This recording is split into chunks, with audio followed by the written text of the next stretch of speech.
Hello student, welcome to my channel student tutorial. I am Shabnam. आपको मैंने कल ही बताया था कि हमने शुरू किया है क्लास 10th बायोलॉजी का चैप्टर लाइफ प्रोसेस। ये चैप्टर काफ़ी इम्पोर्टेंट है, इसलिए मैंने इसको पहले चूज़ किया है। कल हमने देखा था इसका इंट्रोडक्शन कि लाइफ प्रोसेस क्या होता है। मैंने वहाँ पे एक्सप्लेन किया था कि लाइफ प्रोसेस को कैसे हम डिफाइन करते हैं, नॉर्मल वे में हम उसको कैसे समझेंगे। ठीक है, ये कल हमारा टॉपिक कंप्लीट हुआ था। आज मैं लेके आई हूँ a new topic which is a metabolism. ठीक है, और क्योंकि आगे हम कुछ चीज़ें जो पढ़ेंगे उसमें इनके टर्म्स यूज़ हुए हैं, तो जब तक हम इसको नहीं जानेंगे, तो जब हम इसका स्टडी करेंगे आगे जब चीज़ें पढ़ेंगे तो जब टर्म्स आएंगे तो हम कंफ्यूज हो जाएंगे। तो इससे अच्छा है कि हम पहले इनको जान लें कि ये क्या होते हैं। ठीक है, तो let's begin the video. Metabolism, what is metabolism? तो पहले हम इसका डेफिनेशन देख लेते हैं कि ये क्या बोल रहा है। Metabolism is a chemical reaction in the body cell that change food into energy. यानी हमने जो भी खाया उसका ब्रेकडाउन हुआ और एनर्जी का फॉर्मेशन हुआ। तो मेटाबॉलिज्म क्या है? एक केमिकल रिएक्शन है जिसमें हम जो खा रहे हैं उसका ब्रेकडाउन हो रहा है और उससे एनर्जी रिलीज हो रही है। Our body need this energy to do everything from moving to thinking to growing, everything. यानी जो एनर्जी है वो हमारी बॉडी को चाहिए, क्योंकि हम सुबह से लेके रात तक इतना फंक्शन परफॉर्म हमारी बॉडी करती है कि हम कैसे करेंगे जब तक एनर्जी नहीं रहेगी, और जब एनर्जी नहीं रहेगी तो फिर हम कुछ कर नहीं पाएंगे।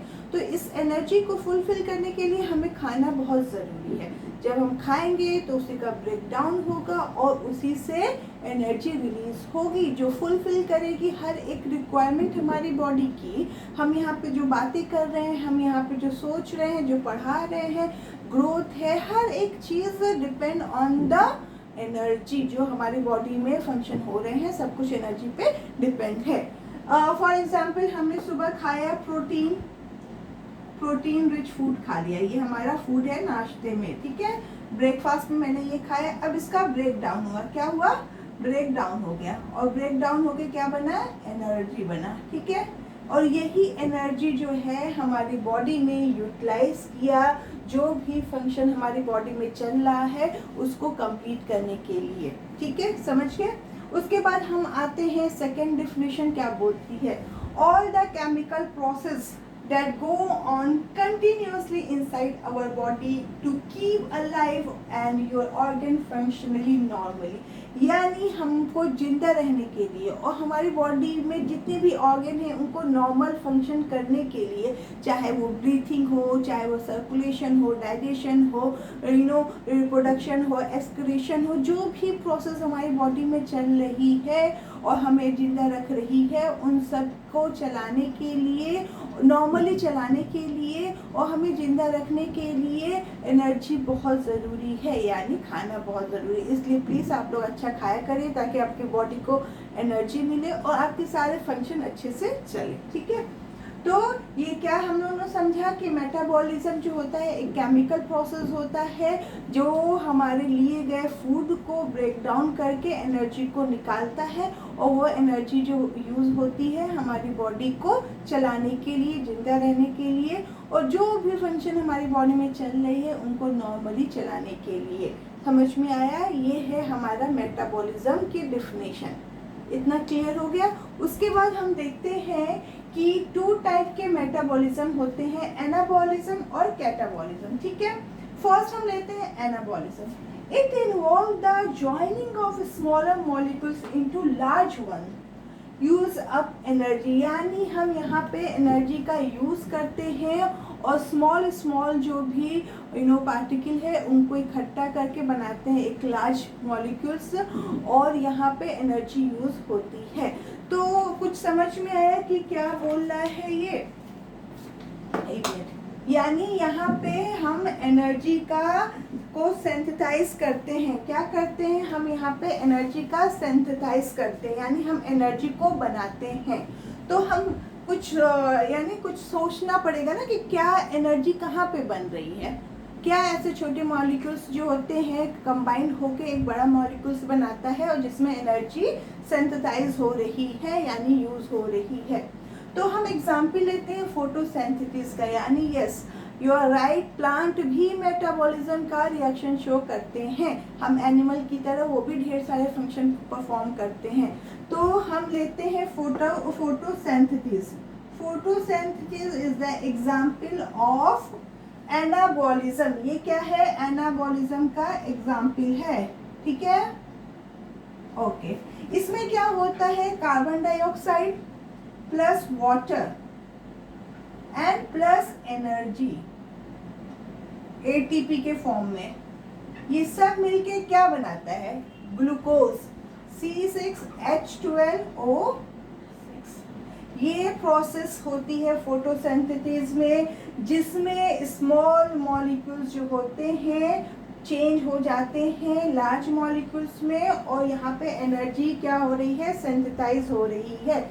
यहाँ पे एनर्जी जो हो रही है वो सिंथेसाइज हो रही है। इस प्रोसेस को हम बोलेंगे फोटोसिंथेसिस और एनाबॉलिज्म। एनाबॉलिज्म में फोटोसिंथेसिस एक एग्जाम्पल मैंने यहाँ पे लिया, जहाँ पे मैंने कार्बन डाइऑक्साइड, वाटर और एनर्जी को लेके ग्लूकोज बनाया। Glucose is the also a form of energy, okay, ये भी एक एनर्जी का फॉर्म है। तो यहाँ पे क्या बना? C6H12O6। यहाँ पे हमने एनर्जी बनाई वो ग्लूकोज के फॉर्म में, तो सिंथेसाइज हुआ ना यहाँ पे एनर्जी, ठीक है। तो हमने क्या देखा? Anabolism, it involve the joining of smaller molecules into large molecules, uses of energy. यहाँ पे एनर्जी बिल्डिंग हो रही है, बन रहा है, ठीक है। बिल्डिंग मतलब बनना, यानी सिंथेसाइज होना, जो मैंने पहले ही बताया था।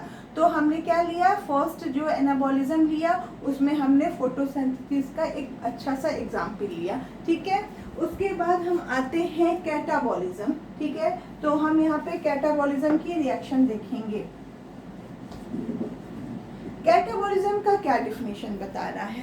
कैटाबॉलिज्म में बताया, it is a set of metabolic processes that break down large molecules, here energy released. मतलब जो हमने एनाबॉलिज्म में स्मॉल मॉलिक्यूल्स को लेकर एक लार्ज मॉलिक्यूल्स बनाया था, जस्ट इसका अपोजिट जो होता है वो कैटाबॉलिज्म में हो रहा है। वहाँ पे एक लार्ज मॉलिक्यूल्स का ब्रेकडाउन हो रहा है स्मॉल मॉलिक्यूल्स में, और यहाँ पे एनर्जी रिलीज हो रही है, ठीक है। तो हम यहाँ पे क्या रिएक्शन लिख सकते हैं? ये हम लिख सकते हैं, ठीक है। यहाँ पे एंजाइम की मदद से यहाँ पे ब्रेकडाउन हो रहा है एक लार्ज पार्टिकल्स का, और यहाँ पे स्मॉल पार्टिकल्स बन रहा है, और एटीपी यहाँ पे रिलीज हो रही है। एटीपी यहाँ पे रिलीज हो रही है, यानी एनर्जी क्या हो रही है? यहाँ पे रिलीज हो रही है।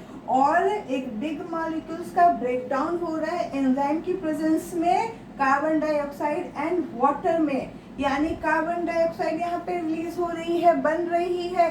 तो बॉडी में कार्बन डाइऑक्साइड जब बन के रिलीज होती है तो उस प्रोसेस को क्या बोलते हैं? रेस्पिरेशन। तो यहाँ पे रेस्पिरेशन की प्रोसेस चल रही है, ठीक है। तो क्या हो गया? रेस्पिरेशन जो होता है वो एग्जाम्पल हो गया कैटाबॉलिज्म का, जहाँ पे एनर्जी रिलीज हो रही है। एक बड़ा मॉलिक्यूल्स का ब्रेकडाउन होके एक स्मॉल मॉलिक्यूल्स बन रहे हैं, और वो स्मॉल मॉलिक्यूल्स में कार्बन डाइऑक्साइड का फॉर्मेशन हुआ, यानी रेस्पिरेशन हुआ, और एटीपी मॉलिक्यूल्स जो है वो रिलीज हो गई है। तो हमने क्या देखा? हमने एनाबॉलिक में देखा कि फोटोसिंथेसिस का एग्जाम्पल देखा, और कैटाबॉलिज्म में हमने रेस्पिरेशन का एग्जाम्पल देखा। तो आई होप आपको समझ में आ गया हो कि मेटाबॉलिज्म जो होता है, जो हम फूड लेते हैं उसका ब्रेकडाउन होके एनर्जी का रिलीज होता है, और वही एनर्जी को हम यूटिलाइज करते हैं अपने को जिंदा रखने में, अपने ऑर्गन्स के फंक्शन में, चाहे वो किसी भी टाइप का फंक्शन हो। इवन यहाँ से एक कदम बढ़ाने में भी हमको एनर्जी यूज होगी, ठीक है। वो हम दो टाइप से कर सकते हैं, एनाबॉलिज्म और कैटाबॉलिज्म। एनाबॉलिज्म में जो होता है, हमने एग्जाम्पल लिया फोटोसिंथेसिस का, क्योंकि ये बता रहा है कि यहाँ पे इन्वॉल्व होते हैं joining of smaller molecules into a large ones, और एनर्जी यहाँ पे बिल्डअप होती है, सिंथेसाइज होती है। तो हमने एग्जाम्पल लिया फोटोसिंथेसिस का, जिसमें कार्बन डाइऑक्साइड, वाटर, इन सारे चीज़ों का एटीपी के साथ फॉर्मेशन हुआ एक ग्लूकोज में अपने आप में एक एनर्जी है, वो उसका फॉर्मेशन हुआ, यानी यहाँ पे एनर्जी सिंथेसाइज हो रहा है। उसके बाद मैंने कैटाबॉलिज्म लिया, वहाँ पे मैंने एग्जाम्पल लिया रेस्पिरेशन का, और ये बताता है कि it is a set of metabolic processes that break down a large molecules into a small molecules में, और यहाँ पे एनर्जी जो हो रही है रिलीज हो रही है। तो रिस्पिरेशन का जो मैंने एग्जाम्पल लिया उसमें भी ग्लूकोज जो है उसका एंजाइम की प्रेजेंस में ब्रेकडाउन मैंने किया, कार्बन डाइऑक्साइड निकल रहा है, मीन्स रिस्पिरेशन है, यहाँ पे एटीपी मॉलिक्यूल्स जो है वो रिलीज हो रहे हैं, यानी ये जो प्रोसेस है वो है तुम आपका रिस्पिरेशन, और जो इससे पहले बताया है वो है फोटोसिंथेसिस।